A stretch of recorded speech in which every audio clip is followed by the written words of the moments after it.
சென்னை கண்ணகி நகரில் மின்சாரம் பாய்ந்து தூய்மை பணியாளர் வரலட்சுமி உயிரிழந்த சம்பவம் அப்பகுதியில் பெரும் சோகத்தை ஏற்படுத்தியுள்ளது. சென்னை கண்ணகி நகர் பகுதியில் வசித்து வரும் வரலட்சுமி சென்னை மாநகராட்சியில் ஒப்பந்த தூய்மை பணியாளராக வேலை செய்து வருகிறார்.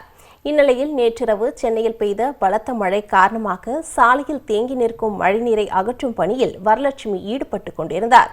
அப்போது சாலையில் மின்சாரம் கம்பி ஒன்று அறுந்து விழுந்தது தெரியாமல் கால் வைத்து உயிரிழந்தார். இச்சம்பவம் அப்பகுதியில் பெரும் சோகத்தை ஏற்படுத்தியுள்ளது.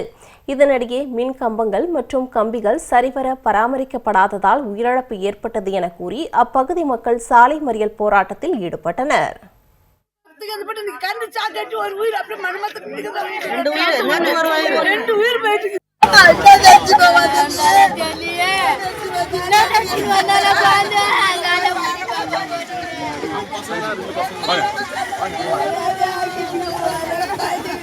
இந்நிலையில் மின்சாரம் தாக்கி உயிரிழந்த தூய்மை பணியாளர் வரலட்சுமியின் குடும்பத்திற்கு ரூபாய் 20 லட்சம் இழப்பீடு வழங்க முதலமைச்சர் ஸ்டாலின் உத்தரவிட்டுள்ளார்.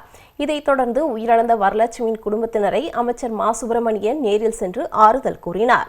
வரலட்சுமியின் கணவருக்கு அரசு வேலை வழங்கப்படும் எனவும் குழந்தையின் கல்வி செலவை தமிழக அரசை ஏற்றுக்கொள்ளும் எனவும் உறுதியளித்தார். பாதாள சாக்கடை பணிக்காக தோண்டப்பட்ட ஒரு பள்ளத்தில் தேங்கியிருந்த நீரில் மின்கசிவு ஏற்பட்டிருக்கிறது. அந்த நீரில் கால் வைத்த போது அவர் மின்சாரம் தாக்கி பரிதாபமாக உயிரிழந்திருக்கிறார்.